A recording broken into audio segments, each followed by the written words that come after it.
जी, अस्सलाम वालेकुम।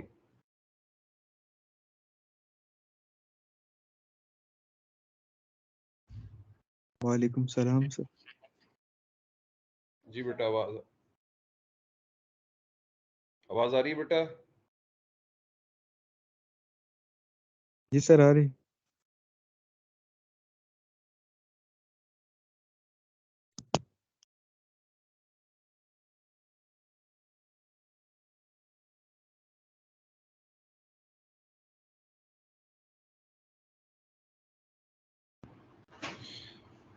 जी बेटा, हमने लास्ट टाइम कहाँ पे वाइंड अप करा था लेक्चर? आइडिया है किसी को? एनएसटी हमने तकरीबन कर लिया था।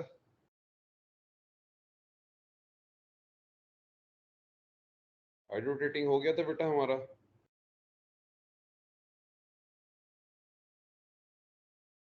हाइड्रो रेटिंग हाइड्रो नहीं सर।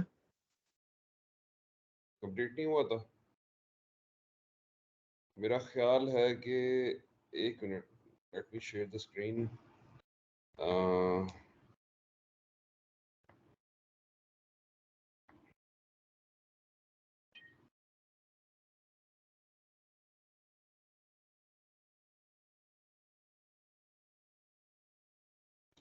प्रोसेस तो डिस्कस कर लिया था, केमिस्ट्री भी डिस्कस हो गई थी, रिएक्शंस कौन कौन से इन्वॉल्व कर रहे थे। उसके बाद गालबन हमने कैटलिस्ट का भी जिक्र कर लिया था थोड़ा बहुत, कि कैटलिस्ट की ओरिएंटेशन क्या क्या हो सकती है, वेरिएशंस ऑफ कैटलिस्ट क्या है, रिएक्टिविटीज के लिहाज से क्या था। बाकी मैंने आपको फिर पाक रब का भी डेटा आपको थोड़ा बहुत शेयर करा था।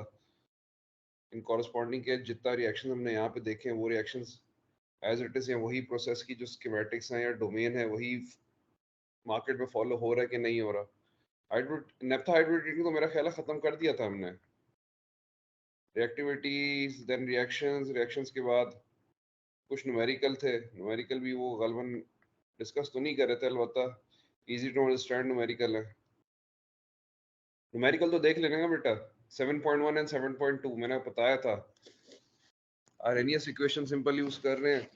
और सेकंड में कैटलिस्ट वॉल्यूम का जिक्र आ रहा है।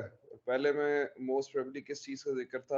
हाँ, दूसरे में आपका था कि determine and plot the equilibrium conversion as a function of temperature and pressure. I mean, everything is understood. CRE पढ़ी भी आपने, ऐसा इतना इशू नहीं होगा। आगे बढ़े बेटा, एनएसटी से आगे।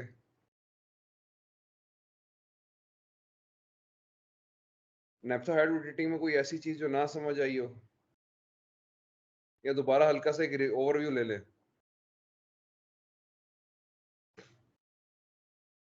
सर समझ तो आ गई थी, है थोड़ा। एक बार ओवरव्यू ले लें फिर आगे कंटिन्यू करते हैं। चलें यहाँ से देख लेते हैं। अच्छा, जैसा कि डिस्कस किया था, हाइड्रोटेटिंग हमारे पास बेसिकली हो क्या रहा था? हमारे पास कंडीशनिंग ऑफ प्रोडक्ट थी with respect to its contaminants जो कि रिमूव करने चाहिए। अब कंटेमिनेंट्स में क्या क्या चीज़ें हमारे पास थी? कार्बन था, oh sorry, sulphur, nitrogen, oxygen, metals. ठीक है। उसके रिमूवल का हमारे पास फायदा क्या था कि these all contaminants were needed to be removed so as to save your catalyst, जो कि फर्दर आगे प्रोसेस में इस्तेमाल हो रहा होगा। इसको जल्दी से यहाँ से थोड़ा सा वाइंड अप करके देख लेते हैं, जैसे कि बुक हमें बता रही है। अच्छा, हाइड्रोटेटिंग सबके साथ स्क्रीन शेयर हो रही है बेटा? स्क्रीन सब बच्चों के साथ शेयर है बेटा? Yes sir. अच्छा, जैसा कि जिक्र था कि hydrotreating process are similar in common elements and in general can be represented. ठीक है। The liquid feed is mixed with hydrogen and fed into the heater, and the mixture is brought to the reaction temperature in a furnace, then fed into a fixed bed catalytic reactor. अच्छा, यहाँ पे आपके जहन में ये भी आ सकता है, sir fluidised bed catalytic reactor में क्यों नहीं यूज करा, फिक्स बेड ही क्यों लेके चल रहे हैं? देखिए, यहाँ पे फिक्स बेड की ओरिएंटेशन बहुत अंडरस्टूड सी बात है। ठीक है ना।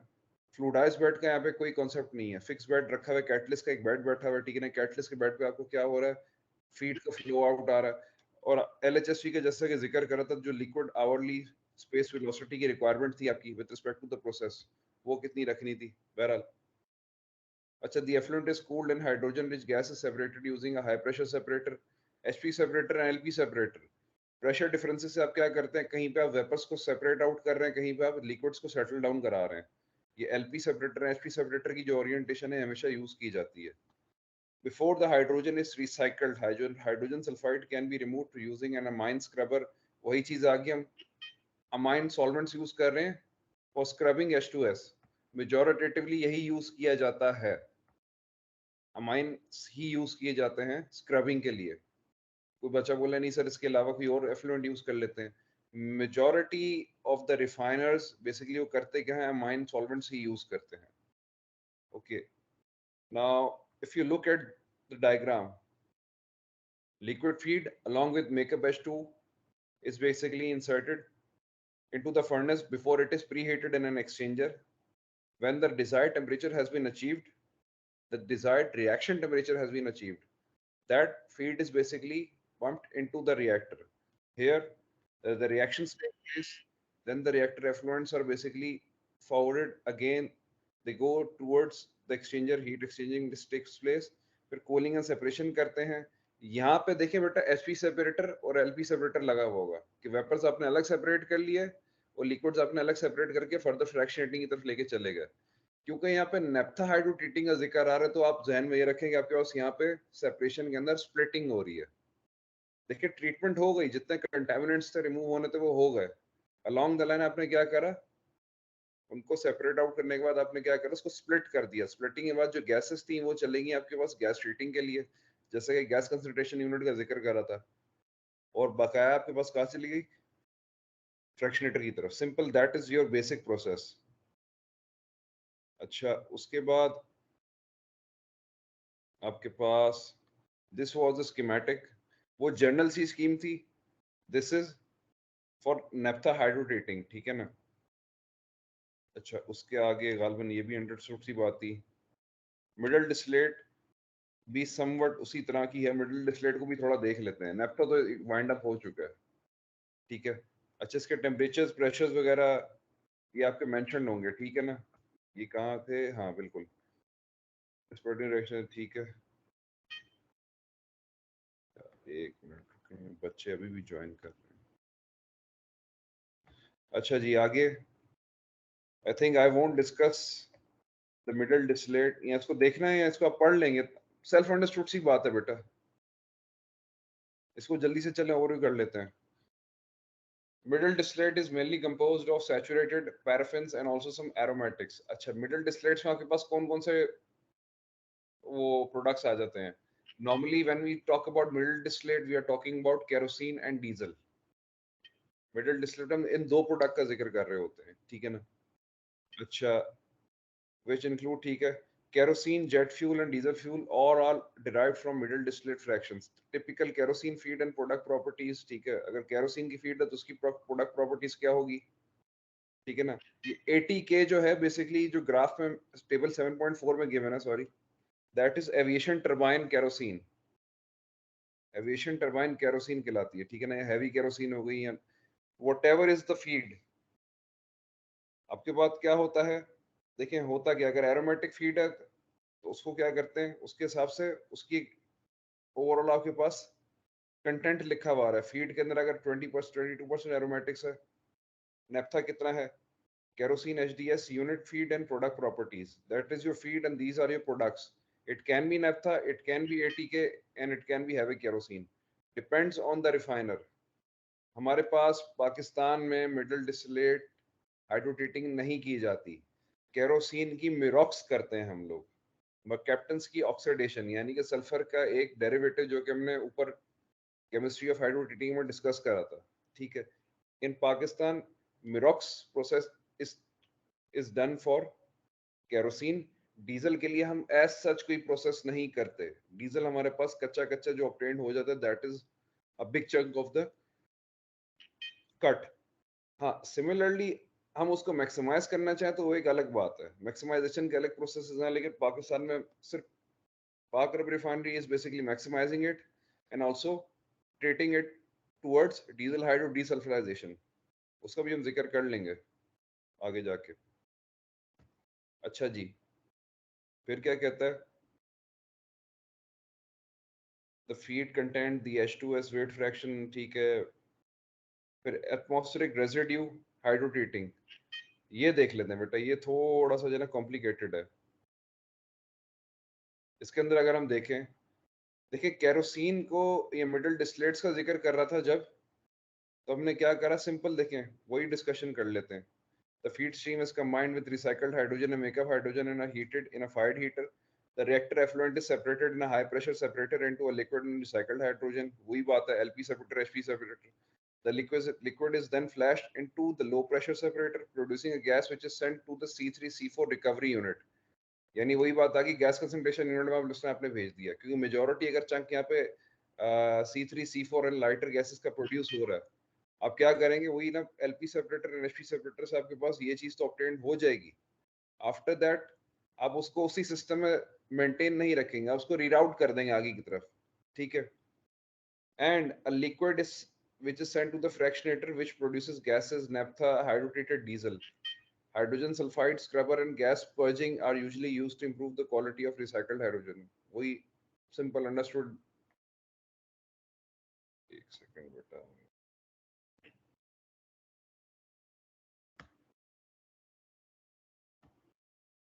अच्छा जी, यहां तक अंडरस्टूड है बेटा।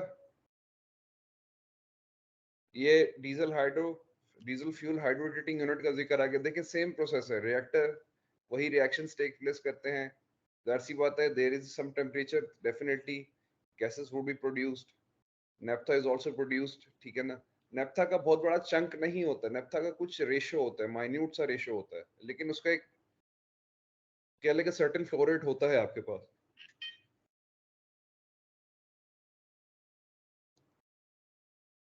अच्छा जी, फिर उसके आगे एटमॉस्फेरिक रेसिड्यू डीसल्फराइजेशन, ये प्रोसेस थोड़ा मजे का, ये थोड़ा देख लेते हैं। Atmospheric residue desulfurization.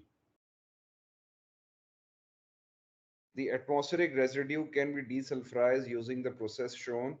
Middle East atmospheric residue has a sulfur content of 4 to 5%, 4 to 5 weight% sulfur content हो गया, और metals का nickel plus vanadium is approximately 75 to 90 weight parts per million.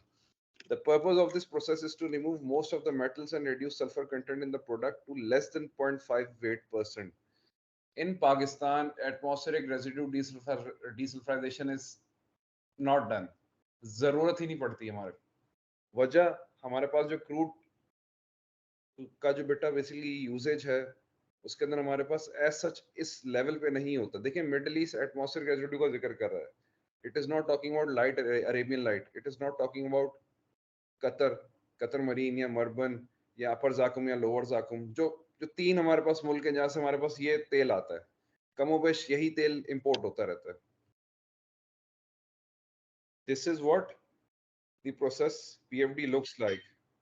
Injection steam, atmospheric residue, injection steam feed में क्यों डाल रहे थे साथ साथ, इन इन केस अगर कोई हमारे पास कोकिंग टेक प्लेस कर जाती है या हल्की बहुत हमारे पास क्रैकिंग हो जाती है, cracking would definitely lead towards the decomposition of crude oil, ठीक है। कोक प्रोड्यूस हो जाएगा, अगर कोक प्रोड्यूस हो जाते तो अलोंग द लाइन मैंने स्टीम को इंजेक्ट करा हुआ है, ठीक है ना, ताकि मेरी लाइंस चोक ना हो। It goes into the guard reactor, guard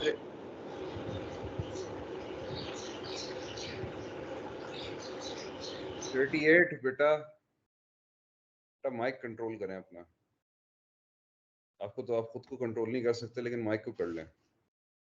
अच्छा जी, feed goes into the guard reactor, from the guard reactor the feed is then inserted into the HDS plus SDN reactors.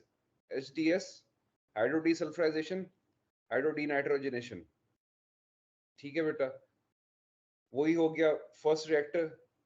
It's outlet is the feed of the second reactor, second reactor का outlet third reactor की inlet हो जाती है। Then it goes into an HP separator, HP separator में जितनी gases हैं वो क्या होती है बेटा, then goes toward the LP separator, ठीक है। एलपी सेपरेटर के बाद फिर कोल्ड सेपरेटर है। अभी देखिए वही बात है, ये इतने डोमेन इसने रखे हैं ना, ये आपके पास सेपरेशन जो रखी हुई है, जो सेपरेशन का क्राइटेरिया है। अब देखें ये एटमॉस्फेरिक रेजिड्यू है, इसमें आपका टेम्परेचर भी अच्छा खासा होगा, आपके पास गैसेस भी प्रोड्यूस होंगी, आपके पास यहाँ पे नेफ्था भी प्रोड्यूस हो सकता है, आपके पास मिडिल डिस्टिलेट का कुछ चंक भी हो सकता है प्रोड्यूस। लेकिन आपको मेनली आपको क्या मकसद होगा, LSFO आपने बनाना है, यानी कि low sulphur fuel oil. In Pakistan atmospheric residue is designated as fuel oil, ये जहन में रखें बेटा। गैस ऑयल का कट हमारे पास नहीं होता, हमारे पास डीजल के कट के बाद स्ट्रेट अवे रेजिड्यू आ जाता है, and we don't say it to be residue, it is basically designated as fuel oil. With this process, what we are doing is we are reducing the sulfur content so that we can get LSFO. अच्छा, इसकी process को देख लेते हैं जरा। The feed is introduced into the heater where steam is injected to prevent coking, as discussed in vacuum distillation. हमने discuss करा था वैक्यूम डिस्टिलेशन की फर्नेस के आउटलेट में हम लोग रखते थे, ऐसा ही था। वैक्यूम डिस्टिलेशन कॉलम की जो फीड थी, सी बात है, जो ट्रांसफर लाइन टेम्परेचर था उसमें हम लोग इंसर्ट करते थे to a temperature below 700 Fahrenheit. देखें एपीआई टेक्निकल डेटा बुक की क्राइटेरिया के पेश नजर the maximum temperature that can be achieve without reaching the cracking phenomena is 750 Fahrenheit. इससे ज्यादा ये आपका थ्रेशोल्ड है, इससे ज्यादा आप जा नहीं सकते आप। एक मिनट। अच्छा, फर्दर क्या कहता है, the heated recycled hydrogen is mixed with feed and together they are introduced into the guard reactor, introduced into the guard reactor।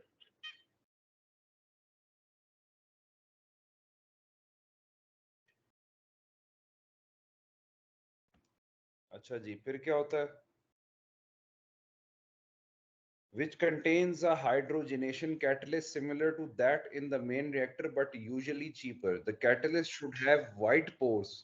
देखें वही हमने जो प्रीवियसली डिस्कस करा था, वाइट पोर है, स्मॉल पोर्स है, लार्ज पोर है, depending on our removal of the metals हमने पोर साइज मेंटेन रखना है। वैसे तो एक होता है कि पोर साइज आपकी मर्जी का तो नहीं, आप जब प्रोक्योर करते हैं कैटलिस्ट को तो डेफिनेटली आपकी उसी वक्त पता लग जाता है कि आपकी रिक्वायरमेंट क्या चीज़ है।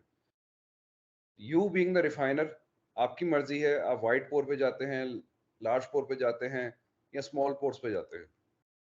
पोरोसिटी का आइडिया है ना बेटा, कैटलिस्ट बेड की एक पोरोसिटी जो होती है, वॉइड्स कितने मौजूद हैं बेड पे, ये तो आइडिया है ना बेटा बच्चों को। The catalyst, now what the refiner is saying, the catalyst should have white pores to avoid plugging due to metal deposition। Definitely जब reaction takes place, metal is basically taken out from a complex structure।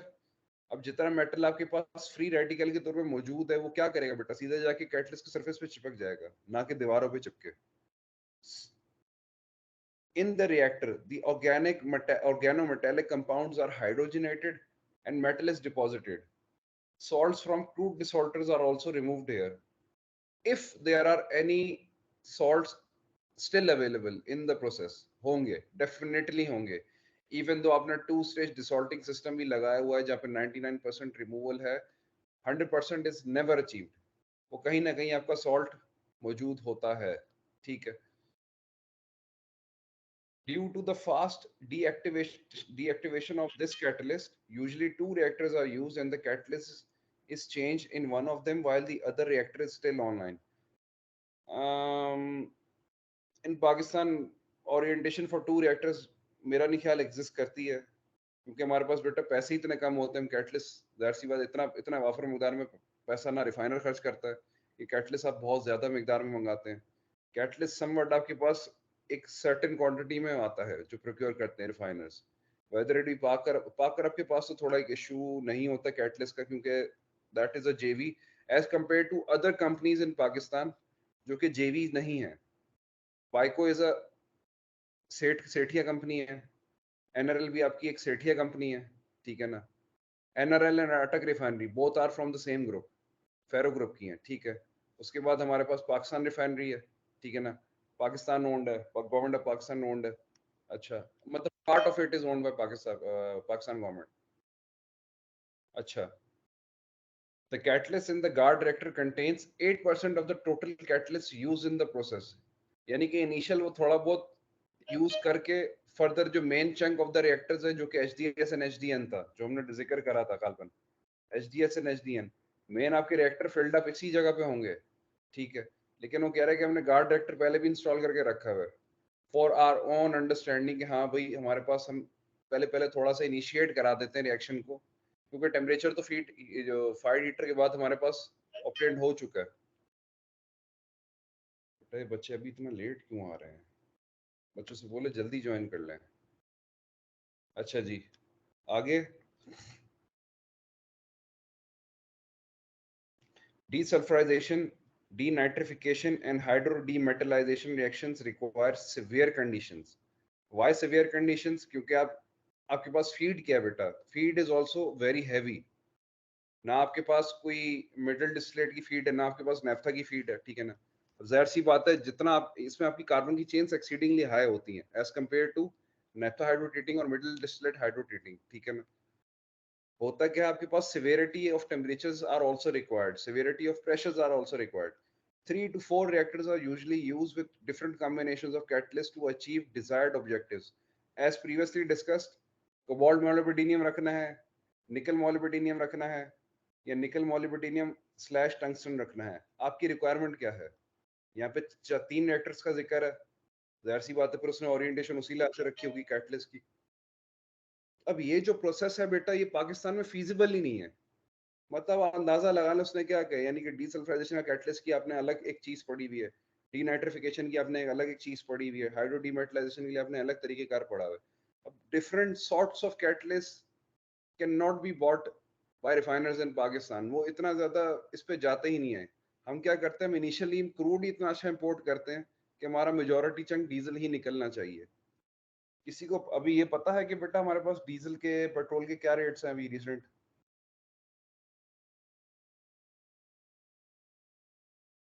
Petrol 280 petrol is approximately 275 plus में चल रहा है आपका, ठीक है, और diesel आपका 282 सर।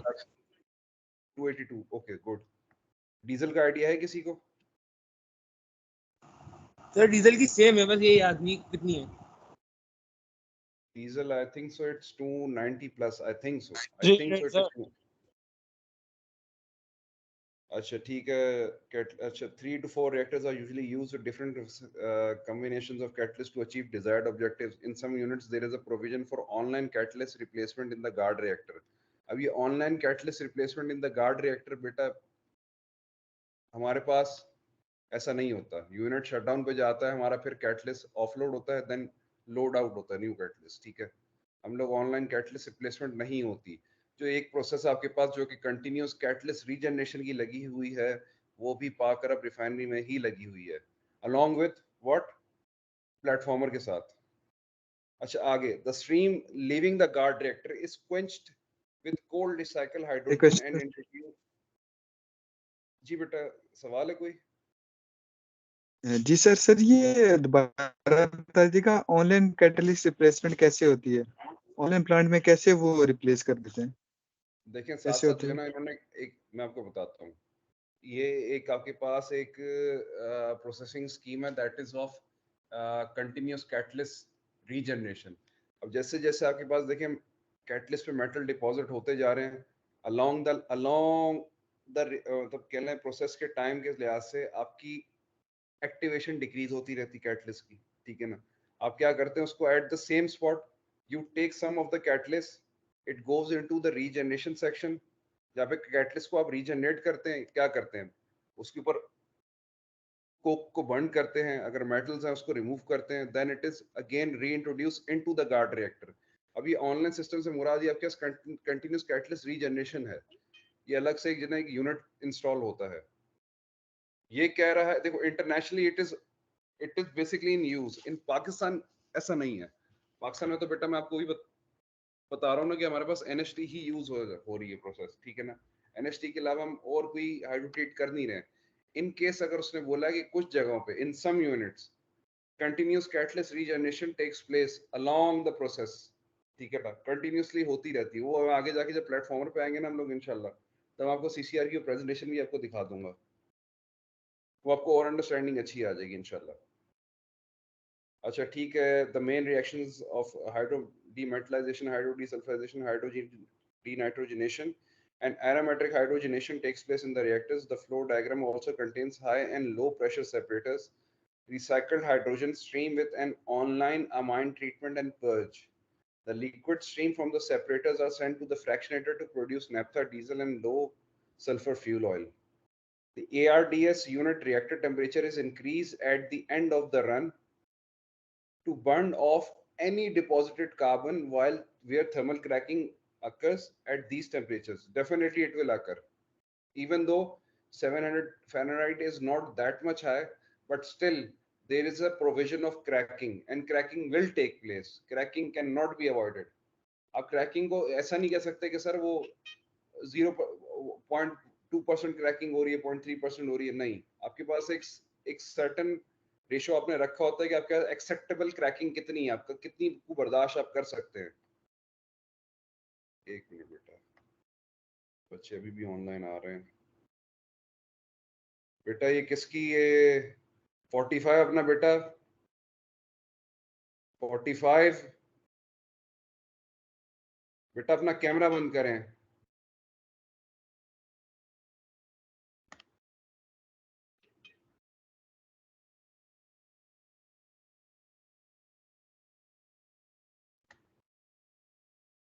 बेटा अपने मोबाइल से जो बच्चा बैठा हुआ है काइंडली देख के बैठे अच्छा जी आगे where thermal cracking occurs ठीक है it is possible to use the same unit as a hydrocracker by switching the catalyst to a bifunctional type in which hydrotreating and hydrocracking takes place as explained under hydrocracking ठीक है typical feed and properties ARDS की yields क्या होती हैं अच्छा इसने जो कहा ना हाइड्रोक्रैकिंग आप कैटलिस्ट को चेंज करके हाइड्रोक्रैकिंग की तरफ लेके जा सकते हैं बेटा internationally it can be done and internationally it is being observed हम इस तरह से डिफरेंशिएशन हम रख सकते हैं लेकिन पाकिस्तान में मैं जैसे आपको बता रहा हूँ ये चीज़ एग्जिस्ट नहीं करती तो हमारे पास ये ओरिएंटेशन का तो जिक्र ही नहीं होता ठीक है अच्छा atmospheric residue along with hydrogen now what products do you have acid gases that contains H2S ठीक है क्योंकि यहाँ पे हाइड्रो डीसल्फराइजेशन भी चल रही है हाइड्रो डीनाइट्रोजनेशन भी चल रही है सो acid gas contains a chunk of H2S ठीक है तभी आपको आपने जिक्र देखा होगा कि ऑनलाइन अमाइन ट्रीटिंग यूनिट भी साथ साथ लगा हुआ है ठीक है ऑनलाइन मतलब अलोंग अलोंग ARDS तो नहीं लगा हुआ लेकिन ये होता है कि अलग से आपके पास ट्रीटमेंट सेक्शन होता है जो एफ्लुएंट्स के लिए होता है वहाँ पे आपका अमाइंस यूज हो रहे होते हैं अच्छा जी furthermore what does the writer say about makeup hydrogen का जिक्र आ रहा है थोड़ा इसको देख लेते कि why hydrogen is always use अच्छा कोई बच्चे ये कह सकता है कि सर हाइड्रोजन के अलावा कोई और चीज क्यों नहीं यूज करते एज सच अभी तक मोस्टली बाय रिफाइनर्स या अभी तक की जो आपकी तहकीकात है उसके लिहाज से देखा जाए hydrogen is basically the best thing that can be used for treating all these contaminants अच्छा मेकअप हाइड्रोजन से क्या मुराद है A certain hydrogen partial pressure should be maintained in the reactors by recycling unreacted hydrogen and adding a makeup hydrogen to compensate for the amount consumed. मैं आपको वही बता रहा हूँ NRL has a hydrobond unit where hydrogen is produced to meet the requirements in the refinery, whereas majority of the chunk या majority of hydrogen produced वो आपकी by product के तौर पे होती है रिफॉर्मर्स के अंदर और आपकी रिफॉर्मर से जितनी हाइड्रोजन प्रोड्यूस होती है that is more than enough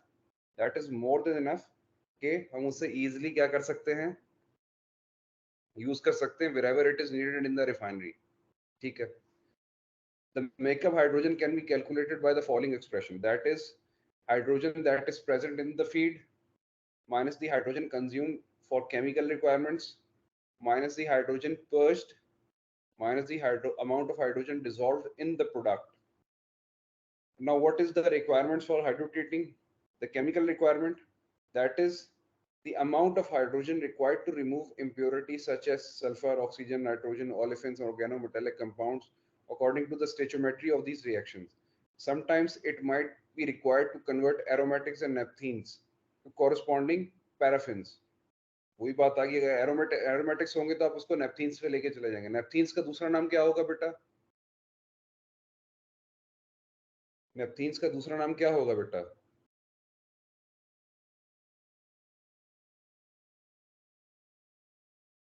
anyone? नेपथीन से मुराद क्या बेटा? एरोमेटिक्स को नेपथीन्स में क्यों कन्वर्ट कर रहे हैं? स्ट्रेट अवे एल्केन्स की तरफ क्यों नहीं जाते?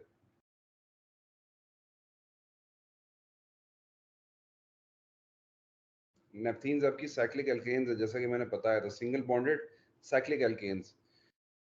Second point identifies the hydrogen lost due to the dissolution of hydrogen in the hydrocarbons treated. जाहिर सी बात है, जहां जहां पे डीसल्फराइजेशन, डीनाइट्रोजनेशन या डीमेटलाइजेशन चल रही है, वहां पे हाइड्रोजन कंज्यूम हो रही है. ठीक है, जहां जहां पे कंज्यूम हो रही है तो आपने अकॉर्डिंगली उसको ये भी देखना है कि कंज्यूम कितनी हो रही है और हमारे पास रिक्वायरमेंट कितनी की मौजूद है. Point number 3, amount of hydrogen lost with the purging of light hydrocarbons, that is C1C4 and hydrogen sulfide if not removed by amine treatment. अगर आपके पास, अव्वल तो बुक आपको क्या कह रही है कि इसी यूनिट के साथ आपने एक अमाइन ट्रीटिंग यूनिट लगाया हुआ है. हमारे पास पाकिस्तान में ये along with the same unit नहीं होता. वहां से अगर जितनी एसिड गैस प्रोड्यूस होगी या पूरी रिफाइनरी से जहां जहां से एसिड गैस प्रोड्यूस होगी, हम उसको एक कलेक्टिवली अमाइन ट्रीटिंग के अंदर लेके जाते हैं. हमारे पास मतलब कह लें कि सेपरेट अमाइन ट्रीटिंग यूनिट्स नहीं लगे होते. पाकिस्तान में तो बेटा एक ओरिएंटेशन कभी भी हो ही नहीं है, ना कभी ये आज से 50 साल पहले भी नहीं थी, ना इन द कमिंग फ्यूचर ऐसा होगा. क्योंकि हमारे पास बेटा वो ज्यादातर आपको आइडिया होगा कि रिफाइनरीज जितनी भी हैं वो बैंक से चल रही होती, बैंक के लोन्स पे चल रही होती हैं. जहाज भी जो लंगर अंदाज होता है यहाँ पे आपके पास पोर्ट कासिम पे, वो भी आपके पास बैंक्स की श्योरिटी पे ही आ रहा होता है. कर्जे पे सारी बात चल रही होती है. यानी कि कोई सेठ अगर मौजूद है, सेठ अपना पैसा नहीं खर्च कर रहा होगा, वो स्ट्रेट अवे बैंक की गारंटी आके कंपनी को, इंटरनेशनल कंपनी को दे रहा होता है कि अरे बैंक की गारंटी है, this much amount would be paid by the bank. It is we who is basically using this bank to pay all the dues regarding जितना हम क्रूड खरीद रहे हैं, वट हम जो बाहर से खरीदारी कर रहे हैं. अच्छा, moving on forward, the purge ratio.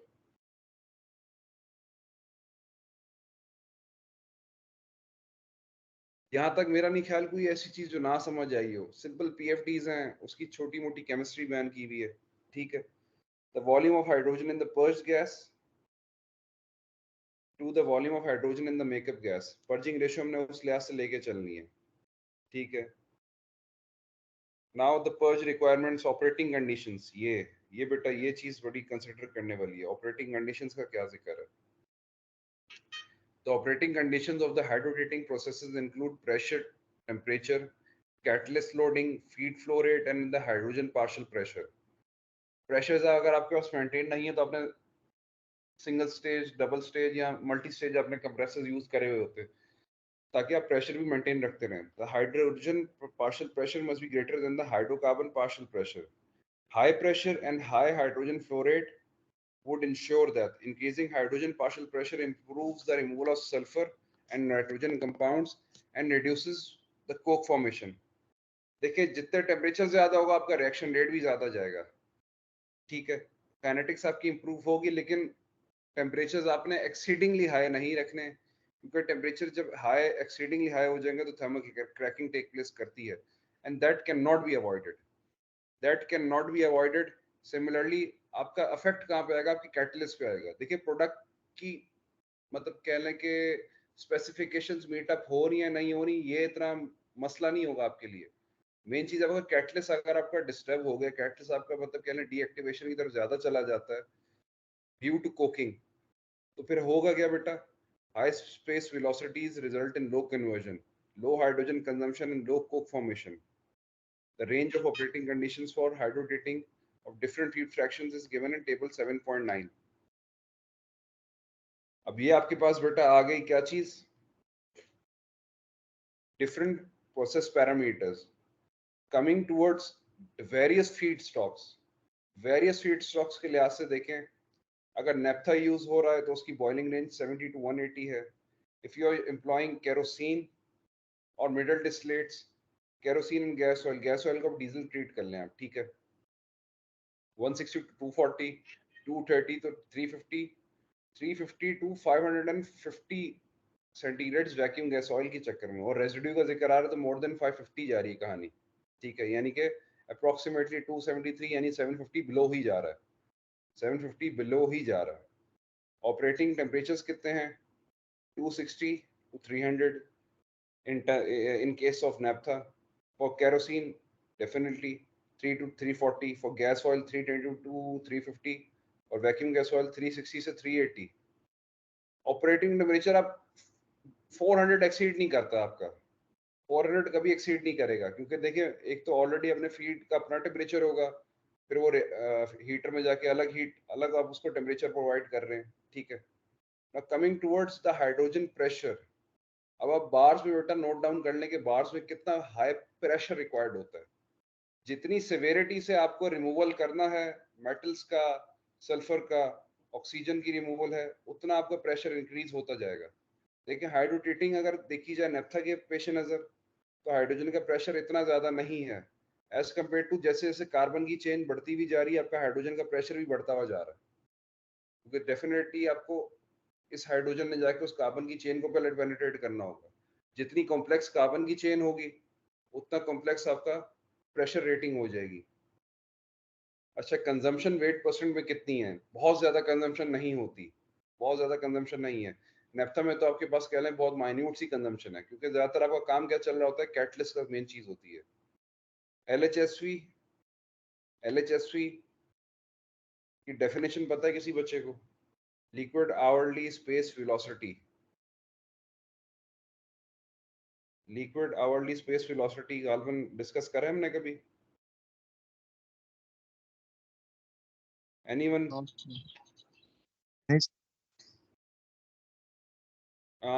कह लें कि बिल्कुल सिंपल आपको डेफिनेशन बता रहा हूँ कि volume of liquid feed entering per hour volume of catalyst. Simple.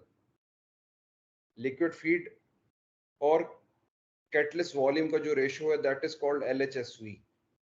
जितना तेजी से गुजारेंगे उतना क्या होगा. अब देखें नेफ्था के चक्कर में, अब नेफ्था को आप नोट डाउन करें, LHSV आपकी 4 to 10 है. केरोसिन में थोड़ी और कम हो रही है, गैस ऑयल की निस्बत और कम, वैक्यूम गैस ऑयल में और कम, और रेजिड्यू में तो बहुत ज्यादा कम.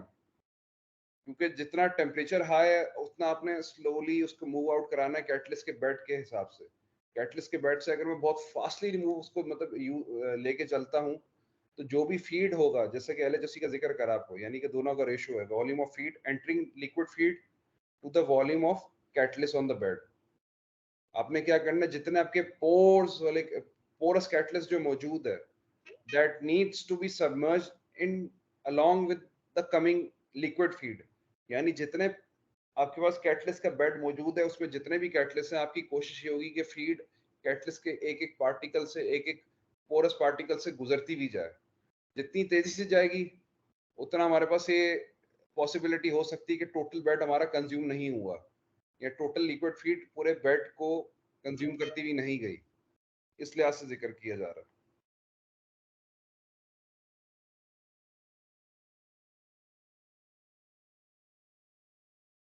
Moving on forward, the increase in the API gravity of the product is calculated. Standard cubic foot, hydrogen, API of the feed. These are some correlations that are used in these processes. The volumetric paraffinic concentration K, the feed Watson characterization factor. Watson characterization factor है. Volume percent naphthenes कितनी है, volume percent aromatics कितनी है. In some cases, if it is required to saturate aromatics and naphthenes to the corresponding paraffins, a set of correlations for PNA analysis. Olefins का जिक्र नहीं आ रहा है यहाँ पे. Though there might be a possibility कि olefins produce हो सकते हैं, it is a possibility. लेकिन इतनी ज्यादा देखिए कैटलिस्ट की ओरिएंटेशन, कैटलिस्ट का जो यूज और आपके पास फीड अकॉर्डिंगली किस लिहाज से चल रही है, तो ओलिफिन्स का तो जहन में नहीं आता हमारे पास. अच्छा, एक न्यूमेरिकल को देख लेते हैं जल्दी से, थोड़ी अंडरस्टैंडिंग आ जाएगी हाथ के हाथ में. Example 7.3. It is required to hydrotreat naphtha which has 1 weight % sulfur and the API is 50. API 50 है तो यानी कि लाइट है, अच्छा खासा लाइट है. naphtha का जिक्र आ रहा है, ठीक है ना. Now calculate or find out how much hydrogen is required to remove all the sulfur in the feed by empirical correlations, जो कि ऊपर given है, ठीक है. How much of this H2 is used for chemical requirements? If the mean average boiling point of naphtha is 135 Fahrenheit, assuming that the naphthene and aromatic present in the naphtha are cyclohexane and benzene, respectively, find the volume of hydrogen to convert all cyclohexane and benzene into hexane. Assume a basis of 1 barrel of naphtha feed. ठीक है ना, basis आपने 1 barrel रखनी है, 100 barrel रखना है, 1000 barrel रखना है, आपकी सवाबदीद है। जो ऊपर हमने कोरिलेशन देखा है for the standard cubic foot of hydrogen per barrel of feed, the standard cubic foot of hydrogen per barrel of feed required for complete sulphur removal is as per as 191 SF being the sulfur weight percent in the feed। वो given है हमें कितनी है, 1% given है, ठीक है। नेप्था है तो 1% है। सिमिलरली आप कैरोसिन कर लें 1.5 कर लें, गैस ऑयल कर लें आप 2.2 कर लें, वैक्यूम रेजिड्यू कर लें, सॉरी एटमॉस्फेयर रेजिड्यू कर लें तो अप्रोक्सीमेटली 4 to 5% कर लें, डिपेंडिंग ऑन योर रिक्वायरमेंट। आगे एपीआई हमने कैलकुलेट कर ली कि हमारे पास हाइड्रोजनेटेड एपीआई, हाइड्रोजनेटेड नेप्था की एपीआई कितनी आ रही है।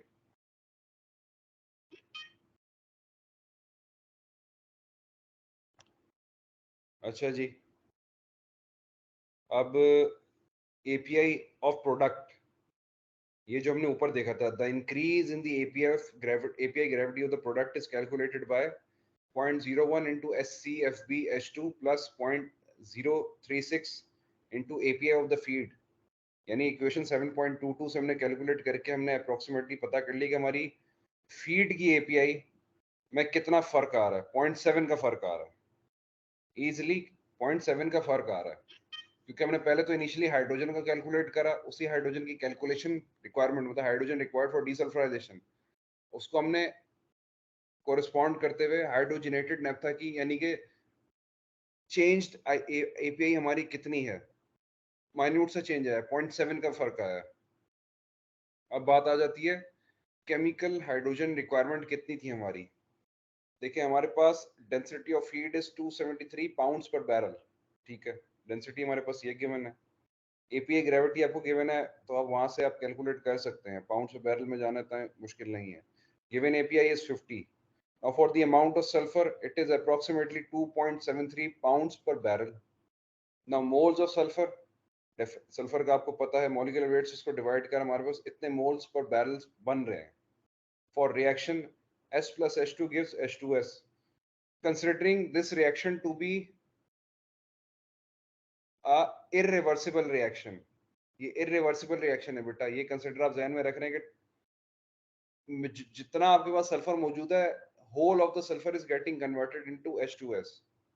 Now coming towards the required moles of moles आपके कितने बन रहे हैं, multiplied by the standard volume that is 379 fit cube per mole।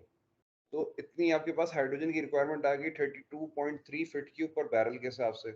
1 pound मोल आपके पास 373 फुट क्यूब, ये तो पता ही ना बेटा 22.4 डेसीमीटर क्यूब वॉल्यूम कितना मौजूद होता है। एसटीपी टेम्परेचर पर, ये एसटीपी का जिक्र आ रहा है बेसिकली, स्टैंडर्ड टेम्परेचर प्रेशर का डिफरेंस कितना है वो कैलकुलेट कर लिया, फिर आपने उसी तरीके से कैरेक्टराइजेशन फैक्टर भी पता कर लिया, फिर आपने कुछ नहीं करा, आपने कोरिलेशंस यूज करे। आपने क्या करा, आपने सिर्फ कोरिलेशंस की तरफ आप आ गए। एक मिनट बेटा, जस्ट अ मोमेंट।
ये सॉरी बेटा। अच्छा जी, अच्छा ये न्यूमेरिकल बेटा गालबन इतना मुश्किल नहीं होगा, गालबन देख लीजिएगा आप लोग, ठीक है। इजी न्यूमेरिकल है, इजी टू अंडरस्टूड है, ठीक है। देन एग्जांपल 7.4 इसको भी कंसिडर कर लीजिएगा, ठीक है। कहीं पे कोई चीज ना समझ आए तो मुझे बता दीजिएगा, ठीक है ना। सेल्फ एक्सप्लेनेटरी है, मेजॉरिटी जितना कुछ लिखा हुआ है 7 पॉइंट एग्जाम्पल जितने भी चैप्टर 7 में बेटा सारे इंक्लूडेड हैं, ठीक है ना बेटा, ये ध्यान में रखिएगा। एटमॉस्फेरिक रेजिड्यू सिमुलेशन, ठीक है। अब हम एक काम करते हैं, coming towards hydro cracking. Hydro cracking पे आ जाए बेटा।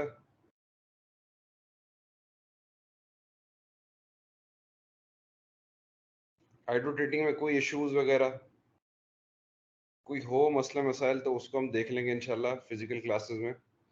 फिजिकल क्लासेस का बेटा नोटिफिकेशन आया है, 24 से ही ओपन हो रही है आपकी। कोई नोटिफिकेशन अभी आया बेटा कोई? नहीं सर, फिलहाल तो कोई नोटिफिकेशन नहीं है। ठीक है, डन हो गया। बच्चों से इसलिए पूछ रहे हैं, बच्चों को पहले मिल जाता ना बेटा, हमें बाद में पहुंचते हैं, बच्चों के पास पहले नोटिफिकेशन आते हैं। चलो जी, हाइड्रो क्रैकिंग का जिक्र करते हैं, ठीक है।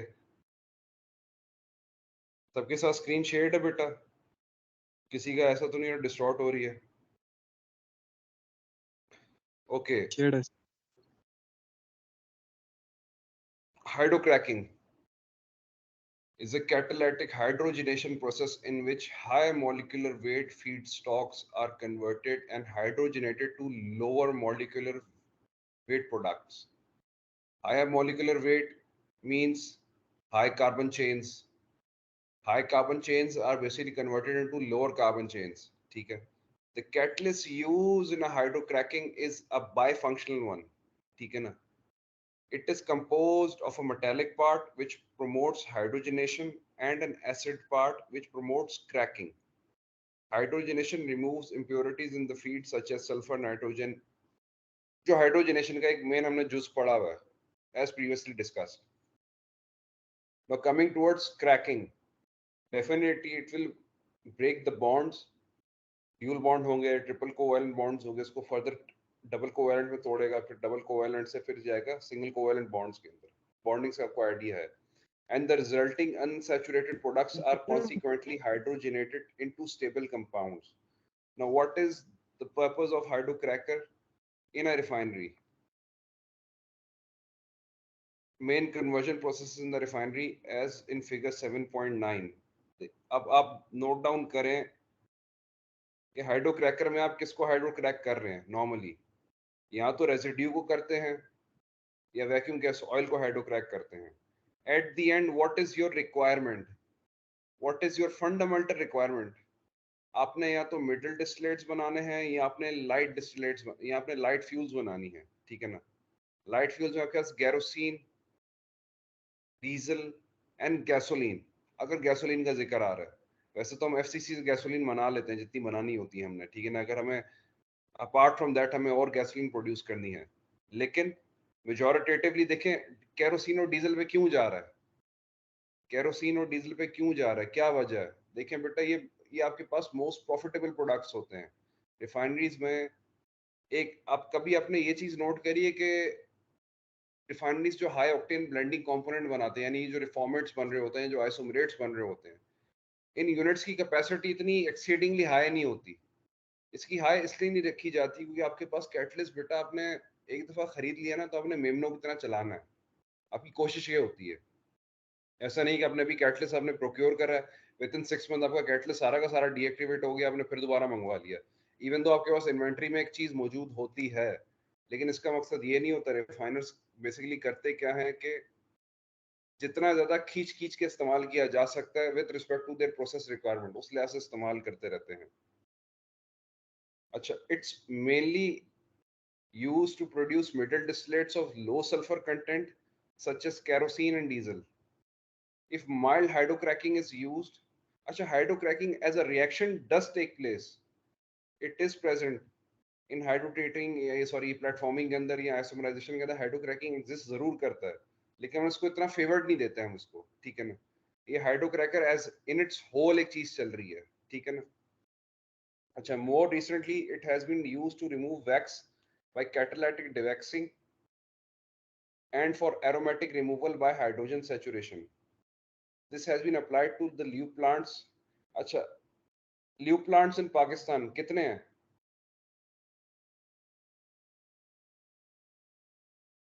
बेटा ल्यूब ऑयल प्लांट्स कितने हैं पाकिस्तान में? किसी बच्चे को पता है? मैंने गालिब जिक्र भी करा है। Anyone बेटा? Anyone who likes to add up something? Add करना चाहेगा बेटा कोई बच्चा कि ल्यूब ऑयल प्लांट कितने हैं पाकिस्तान में? NRL sir. एनआरएल ही है, एनआरएल के अलावा कोई नहीं है।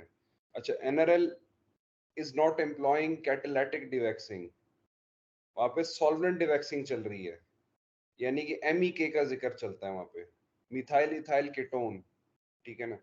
कैटालिटिक डिवैक्सिंग इंटरनेशनली तो हम देखें, जो रिफाइनर जो राइटर बात कर रहा है वो एग्जिस्ट करती है चीज, ठीक है ना।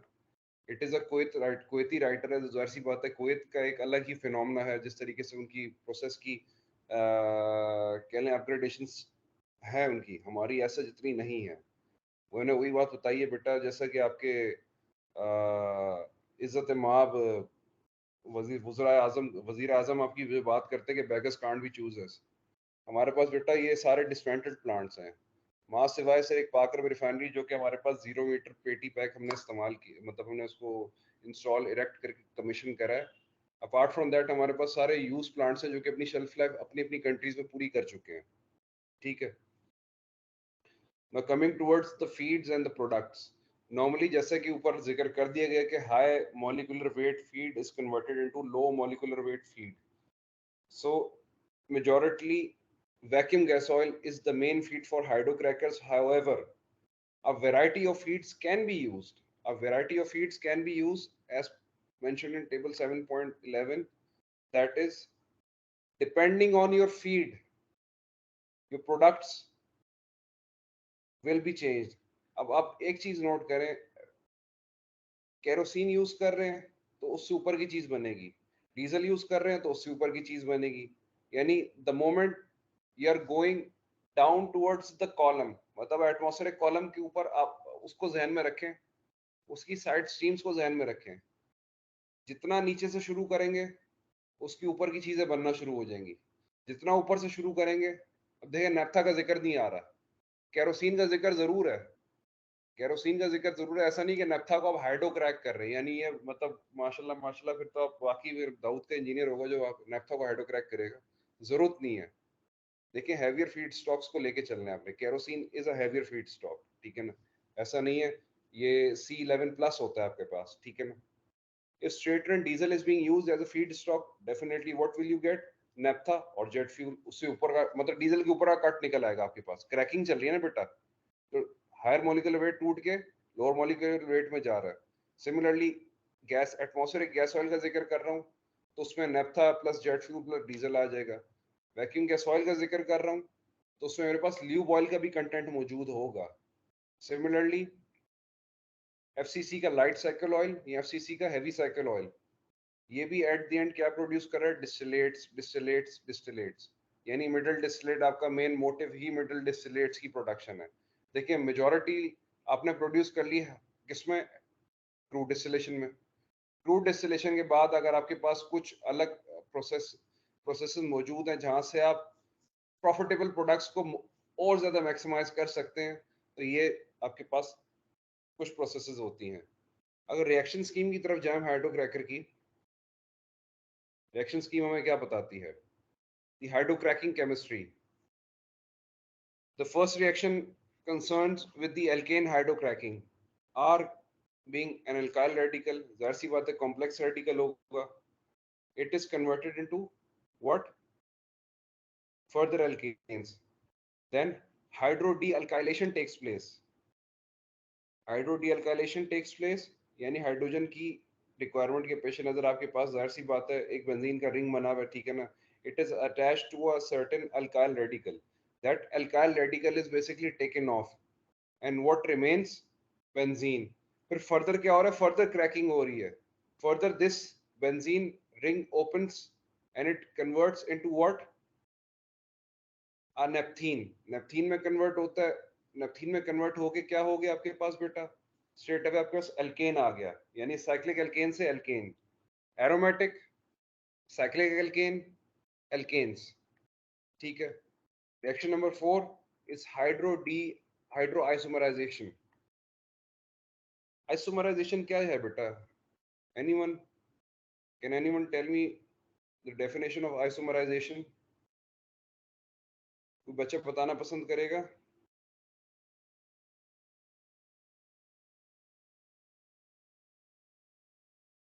एनीवन बेटा, कोई इसके मुझे डेफिनेशन बता सकता है? आइसोमेरिज्म, आइसोमेरिज्म में सर हम कंपाउंड को उनके आइसोमर्स में कन्वर्ट करते हैं, मतलब एक स्टेज चेंज बनाते हैं उनकी. अच्छा, वो बेटा आपको आइडिया है कि उसमें मतलब क्या बनता है? आइसो बनता है, सिस बनता है, ट्रांस बनता है, ये डिफरेंट पोजीशनिंग्स हैं रेडिकल्स की, जिसके पेश नजर मैं बात कर रहा हूँ. जैसे कि अब सर ये reaction number 4 isomer same isomers यानी कि properties. Identical same molecular weight बनते हैं या डिफरेंट मॉलिक्यूलर वेट्स होते हैं आइसोमर्स जो होते हैं? आइसोमर सेम सर, सेम मालिक.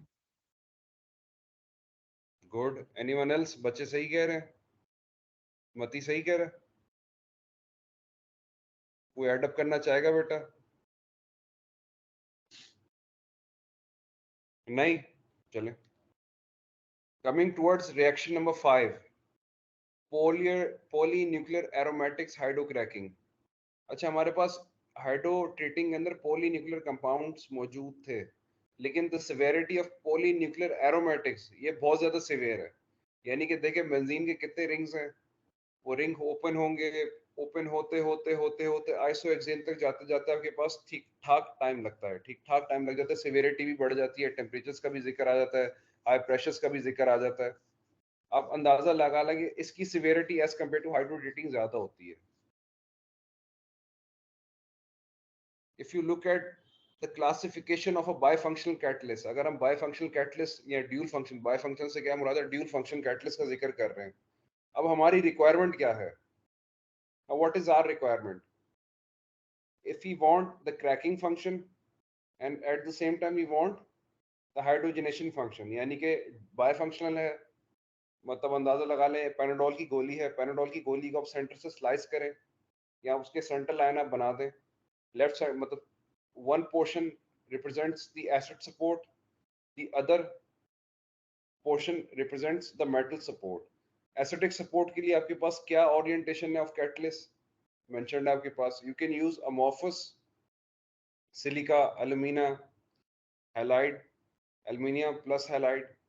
low zeolite या amorphous पे जाना चाहते हैं तो आपके पास सिलिका और अलुमिना का मिक्सचर भी हो सकता है. हाई जियोलाइट पे जाना चाहते हैं तो plus binder, zeolite plus binder plus modified alumina.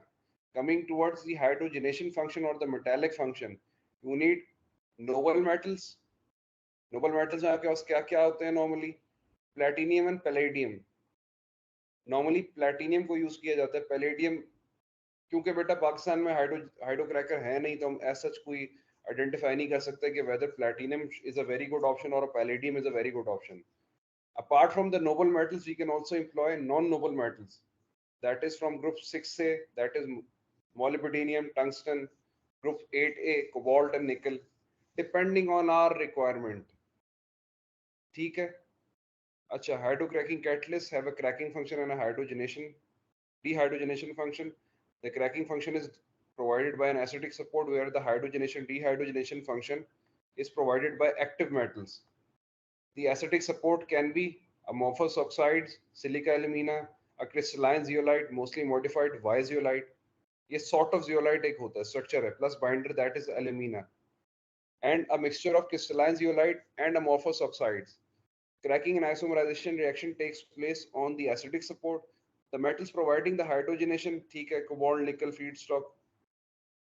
These metals catalyze the hydrogenation of the feedstock making it more reactive for cracking and heteroatom removal. Heteroatom removal से मुराद पॉलीन्यूक्लियर वाला जो हमने जिक्र करा अभी एरोमेटिक्स का जो हमारे पास रिएक्शन था, and reducing the coking rate.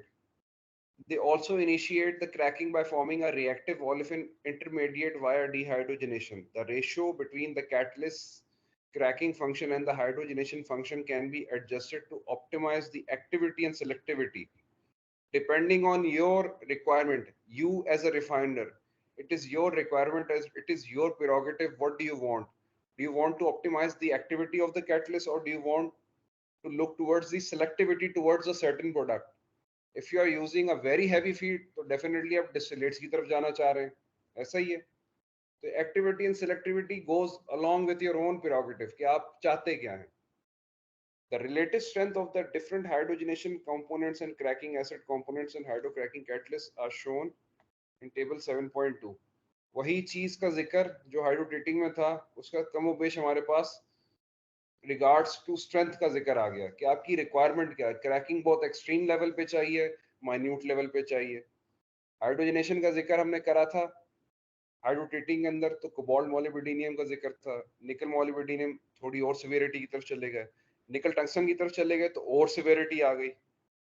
Straight away आपने एम्प्लॉय कर लिया नोबल मेटल्स, तो फिर तो बेटा आप हाईली सिवियर काम करना चाह रहे हैं.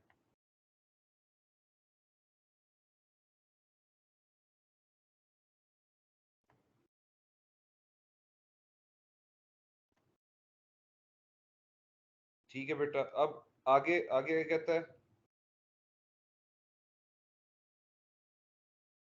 क्रैकिंग फंक्शन के लिहाज से वही आपको आगे पता जाता जा रहा है. अच्छा, यहाँ पे थोड़ा डिस्कशन कैटलिस्ट के रिलेटेड है, वो देख लेते हैं. ठीक है ना. पीएफडी अभी आ जाएगी, पीएफडी को देख लेते हैं. पीएफडी का ऐसे इतना डिफरेंस नहीं है.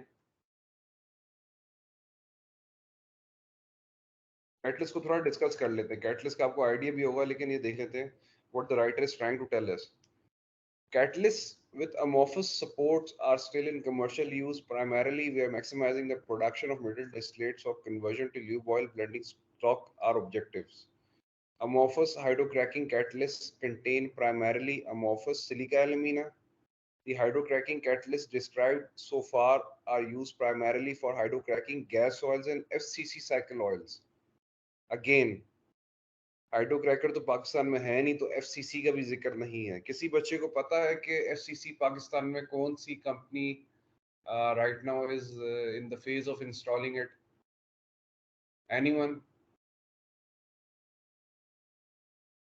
किसी को आइडिया है बेटा रिफाइनरी के लिहाज से? नो वन बेटा. Vaiko has a FCC plant that is basically dismantled right now. लेकिन as per the requirements internally क्या है डिटेल में नहीं पता कि कब लगेगा, कब लगना था, कब शुरुआत होनी थी, लेकिन एफसीसी इनके पास है, एफसीसी मौजूद है. ठीक है. Overall in Pakistan there is no fluidized catalytic cracker. ठीक है. हमारे पास क्रैकर नहीं लगे हुए, हमारे पास हाइड्रो क्रैकर है ही नहीं, तो एफसीसी का तो जिक्र ही नहीं होता. बहरहाल, for hydro processing residues FCC और हाइड्रो क्रैकर आपके पास सऊदीया में मौजूद है, क्योंकि वहाँ पे आपके पास एक्सट्रीमली हैवी क्रूड भी मौजूद है, तो उसके पेश नज़र आप क्या करते हैं, इनको एम्प्लॉय करते हैं. ठीक है. As well as specially design hydrotreating catalyst and iron containing catalyst. Catalysts used for mild hydrocracking have a composition similar to that of hydrotreating catalysts. They consist of group 6 and group 8 noble non-noble metals supported on gamma alumina. ठीक है ना. gamma alumina पे supported होते हैं. Cobalt nickel मोलिब्डेनियम का जिक्र है, tungsten सल्फाइडेड form में होता है. प्रोसेस कंडीशंस क्या हैं क्या नहीं है, ये गालबन आप देख लीजिएगा. I won't be discussing it. Sir एक क्वेश्चन. जी जी जी मती. सर ये बाई फंक्शनल कैटलिस्ट मतलब इनमें डिफरेंट फंक्शनल ग्रुप होते हैं इनके, या ये कैटलिस्ट डिफरेंट फंक्शन परफॉर्म करता है? ये थोड़ा डिफाइन कैटलिस्ट करेंगे. डिफरेंट फंक्शन परफॉर्म करता है. कैटलिस्ट डिफरेंट फंक्शंस परफॉर्म करता है. जैसे देखो मैंने मिसाल वो दी थी ना बेटा आपको, ये पेनाडोल की गोली है, उसको सेंटर लाइन क्रिएट करो उसमें. ठीक है ना. उसमें half portion is representing the acidic side and half portion is representing the metallic side.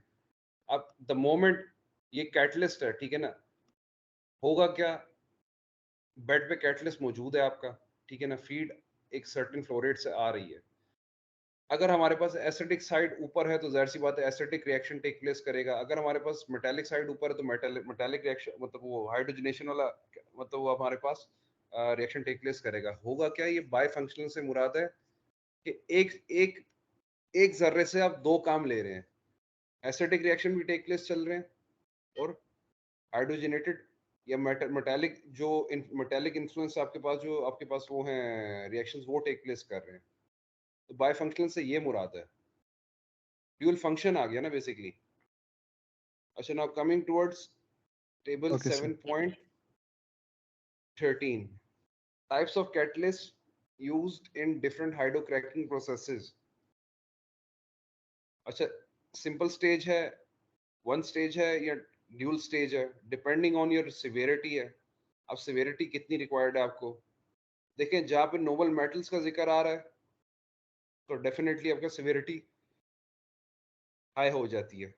अगर आप एसिडिक फंक्शन की बात करेंगे तो फिर अगर आप जियोलाइट एम्प्लॉय कर रहे हैं तो जियोलाइट वैसे नॉर्मली जो एम्प्लॉय किया जाता है वो गैसोलीन प्रोडक्शन के लिए किया जाता है। जियोलाइट का यूजेज गैसोलीन प्रोडक्शन के लिए ज़्यादा होता है। अच्छा, टेबल 7.14 देखें आप। High conversion hydrocracking would employ a bifunctional catalyst.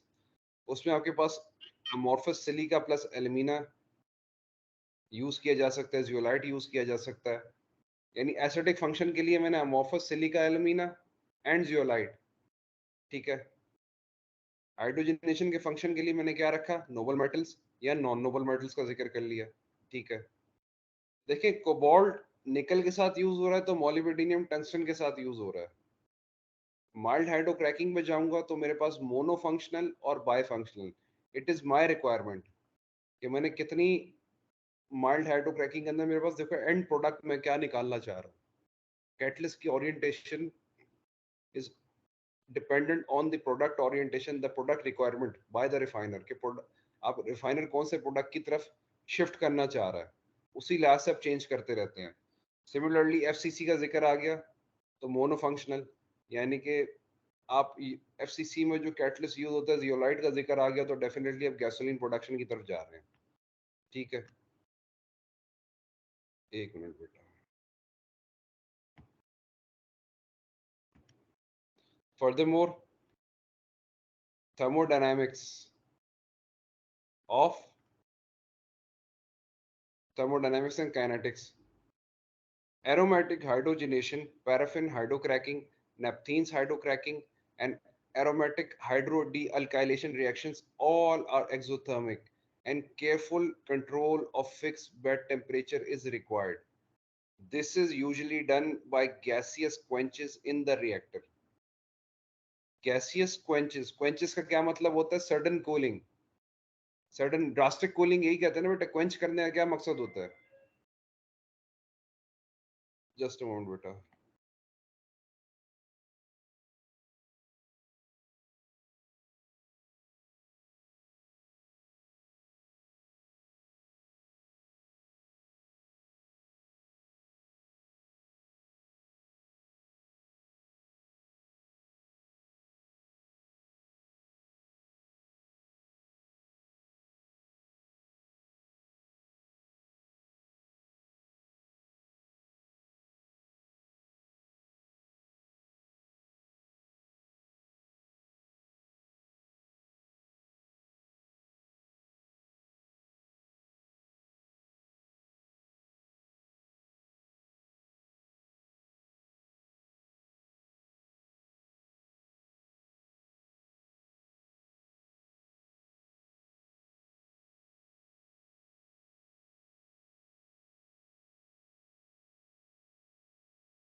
Sorry for that बेटा।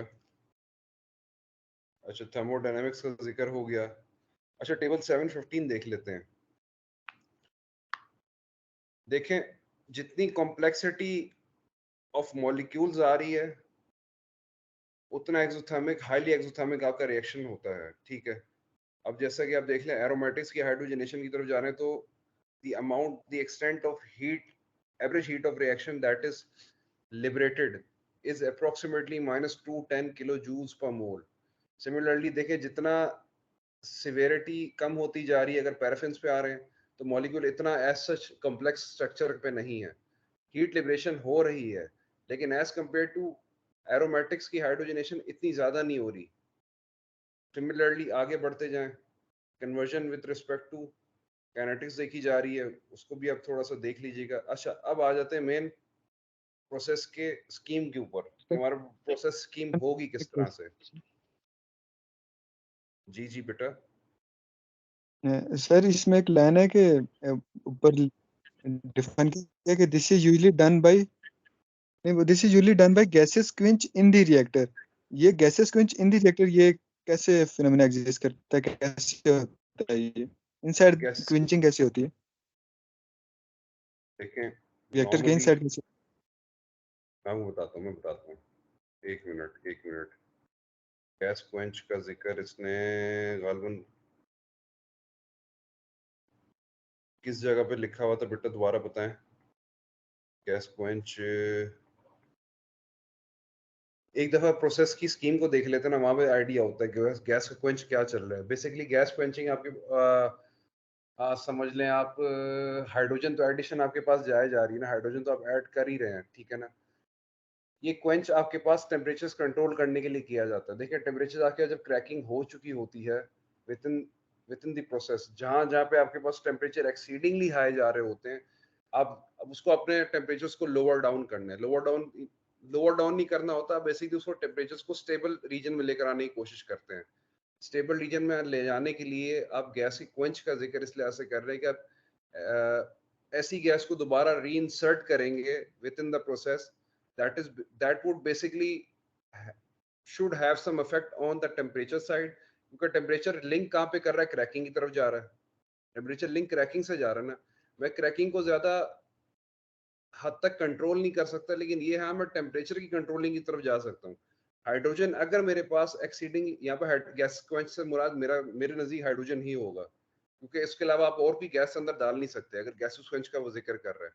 हाइड्रोजन के एडअप से एज सच रिएक्शन की मेरा नहीं ख्याल कि स्कीम पे कुछ डिफरेंस होगा। हाँ टेम्परेचर थोड़ा लोअर डाउन होगा, जाहिर सी बात है।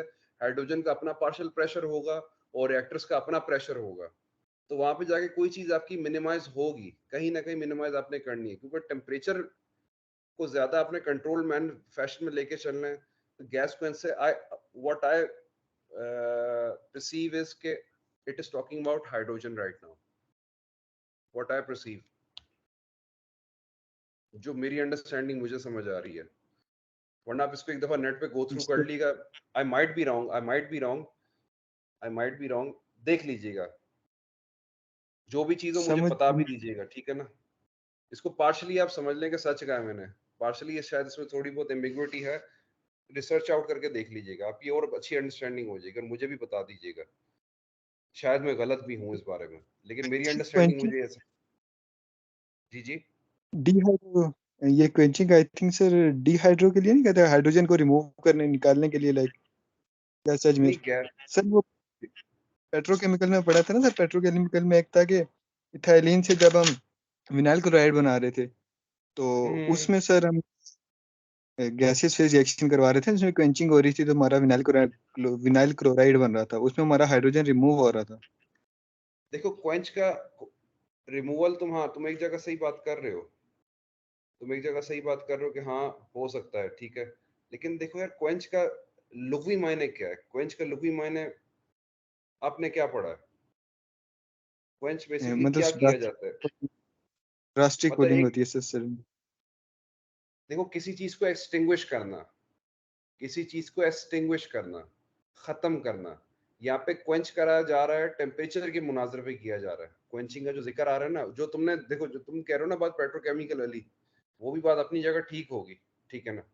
आई don't know if you are saying so, it might be true, लेकिन क्वेंचिंग यहाँ पे कंट्रोलिंग फैशन में की जा रही है, किसी चीज को कंट्रोल करने के लिए, किसी चीज को खत्म करने के लिए, तो उस तनाजुर में जिक्र कर रहा है as far as I know. इसको दोबारा मैं भी इसको गो थ्रू कर लूंगा, तुम भी गो थ्रू कर लेना, then will get back together, हम देखेंगे क्या ये कहना चाह रहा था हमसे। अच्छा, अब आ जाते हैं बेटा हाइड्रो क्रैकिंग के प्रोसेस पे। ये प्रोसेस की कॉन्फ़िगरेशन कितनी है, किस तरह से रखी जाती है, what are the main operating conditions, ठीक है ना। देखिए, product yield, product quality and yield and the total economics, क्योंकि ये प्रोसेस बेटा कैटलिस्ट भी एम्प्लॉय कर रही है, कैटलिस्ट के साथ साथ ये ड्यूल फंक्शन कैटलिस्ट का जिक्र कर रही है, ठीक है ना। बाय फंक्शनल कैटलिस्ट जिक्र हो रहा है, उसके बाद फिर आपके पास हाइड्रोजन कितना कंज्यूम हो रहा है, कैटलिस्ट कितना वो आपका इस्तेमाल हो रहा है, ठीक है ना, depending on your own conditions, your own prerogatives. Catalyst की टाइप क्या है, प्रोसेस कॉन्फ़िगरेशन 1 स्टेज है या 2 स्टेज है।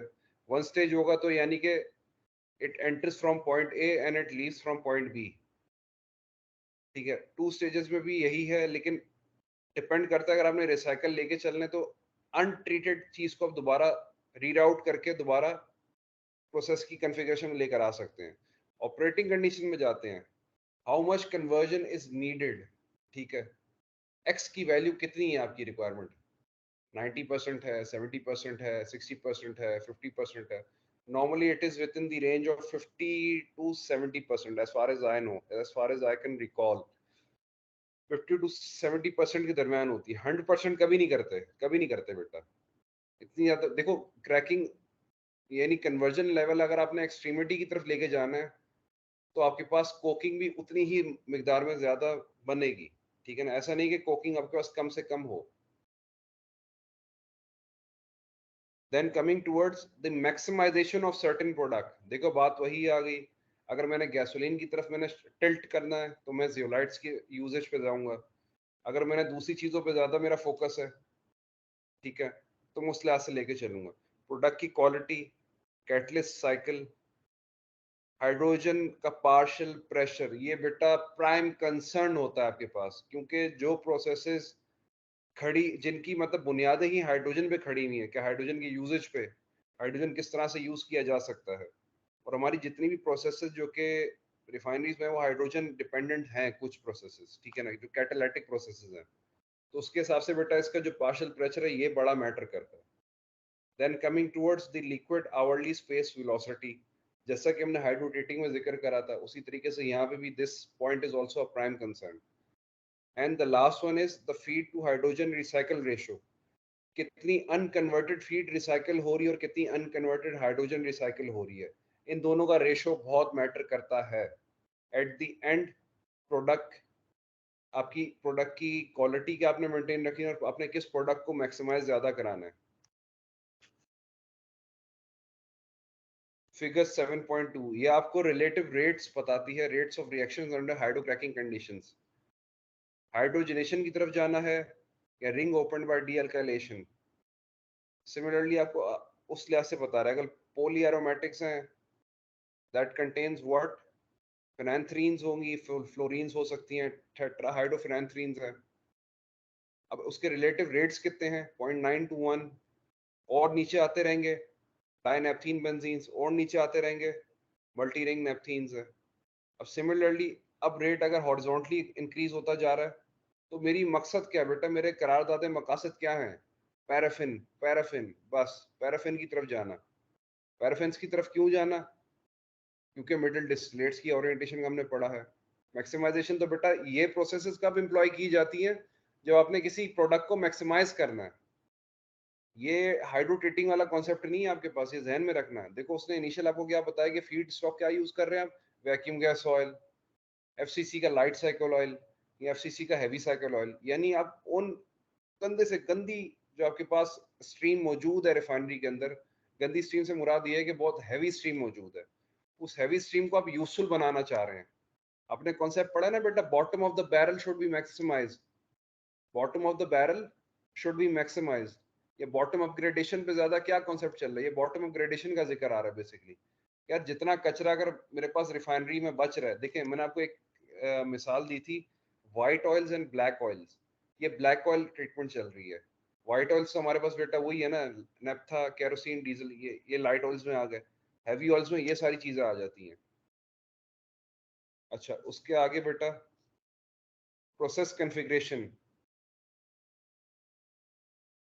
आप ये देख लें।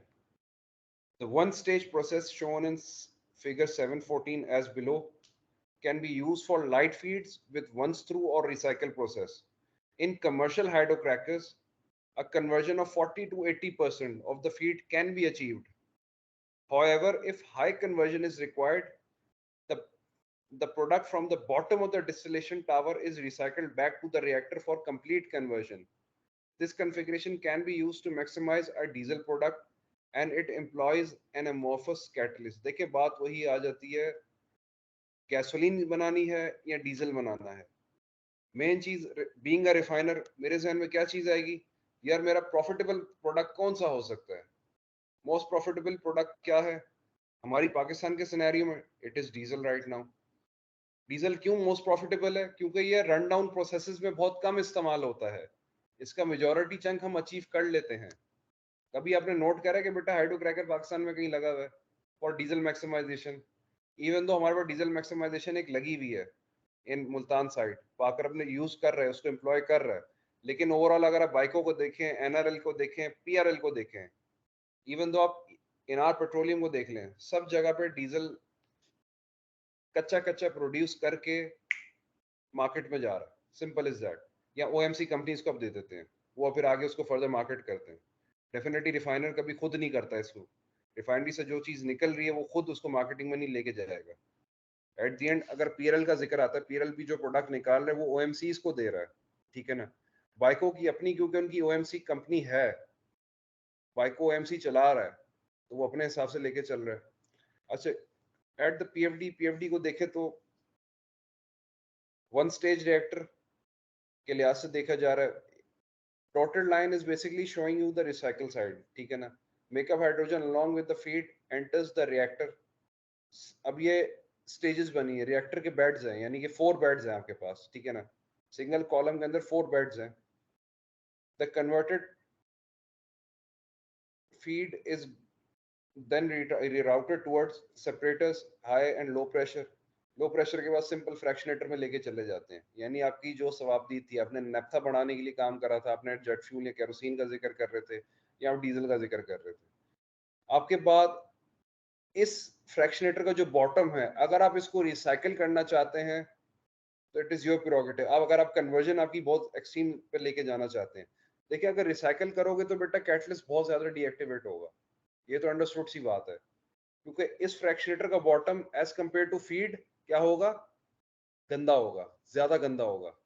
कार्बन की चेन भी बहुत लॉन्ग होगी बेटा, बहुत ज्यादा हैवी मॉलिक्यूलर वेट होगा। तो ये बेटा आपका प्रेरोगेटिव है, रिफाइनर का प्रेरोगेटिव है कि इसको वो रिसाइकलिंग की तरफ लेके जाना चाहता है या नहीं लेके जाना चाहता। अगर वो नहीं लेके जाना चाहता तो आगे उसने फर्दर क्या बात की हुई है, क्योंकि हाइड्रो क्रैक्ड हुआ हुआ, ये हाइड्रो क्रैक हुई हुई चीज है ना बेटा, it can be fuel oil. इसको मैं एफसीसी की फीड भी बना सकता हूँ, इसको मैं इथालीन फीड भी बना सकता हूँ, या इसको मैं ल्यूब ऑयल का बेस भी बना सकता हूँ, depending upon my viscosity index जो कि मैं रखूँ, मेरी रिक्वायरमेंट होगी। अच्छा, 2 स्टेज के अंदर क्या होता है, 1 स्टेज की थोड़ी सी इंटीग्रेशन है, यानी जहाँ पे एक रिएक्टर था वहां पे 2 रिएक्टर्स का जिक्र आ रहा है, ठीक है।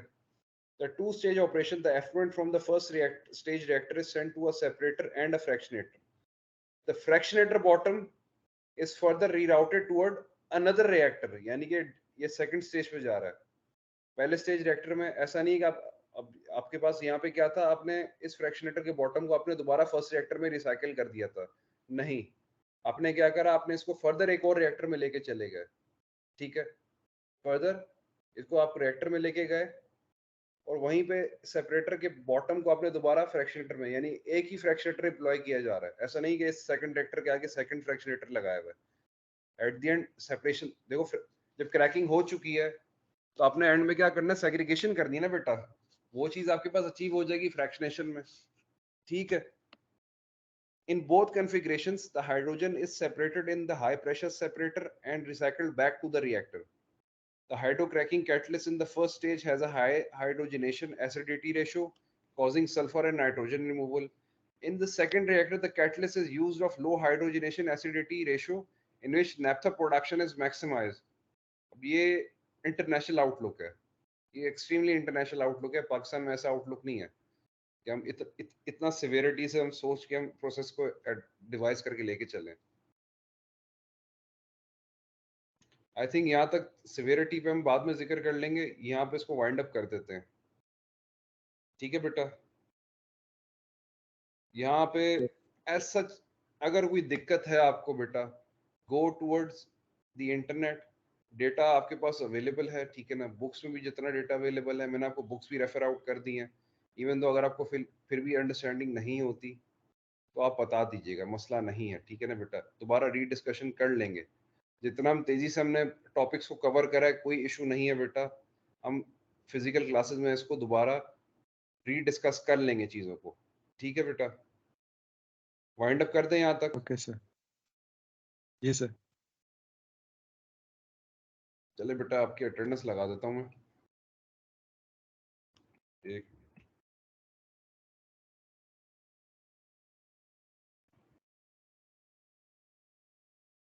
बल्कि छोड़े बेटा, आप लोग के बच्चों का फिर इशू होता है. I have 51 students right now. ठीक है. एक minute, let me note it down. Online रहिएगा बेटा.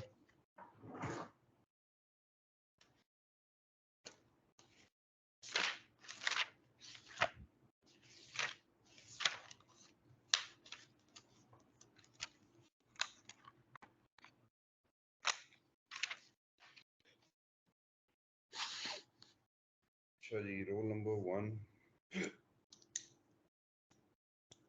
roll number 1, 5, 6, 7, 8, 9, 12, 14, 15, 17, 23, 25, 26, 28, 29, 31, 32, 33, 34 नहीं है ऑनलाइन. सर वो 38. लॉबी में. लॉबी में बेटा? लॉबी में कहाँ है बेटा? लॉबी में नहीं है बेटा. लॉबी में सर होती अभी तो उसको मैसेज आया था. लॉबी में उससे बोले बेटा लॉबी में आ जाए. लॉबी में मुझे नजर नहीं आ रही. ठीक है ना. सर वो व्हाट्सएप पे मैसेज कर रही है आपको.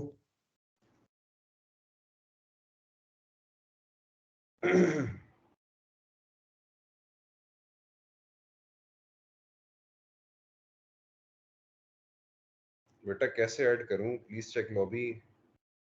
नहीं आ रही बेटा लॉबी में ऐड अप.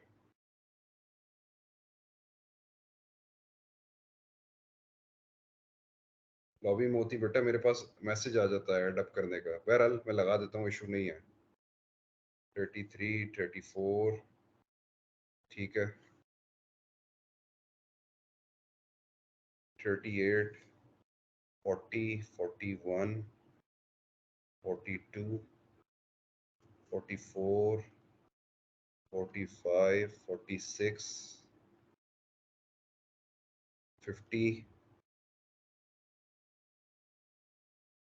51. यस सर, मैं इधर ही. जी जी हैं बेटा, आप हैं, बिल्कुल हैं. आप ऑनलाइन हैं, इसका मकसद है कि आप मौजूद हैं. मैं अपने लिए रिपीट कर रहा हूँ. 51, 52, 53, 54, 55, 56, 57, 58, 59, 61, 62, 65, 67, 68, 69, 70, 74, 75, 82, 83, 85, 86, 87. ठीक है. 87 और टर्म बैक 53.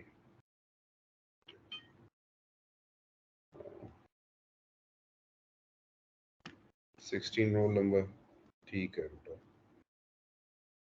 ठीक है बेटा, जज़ाकल्लाह खैर। Present sir.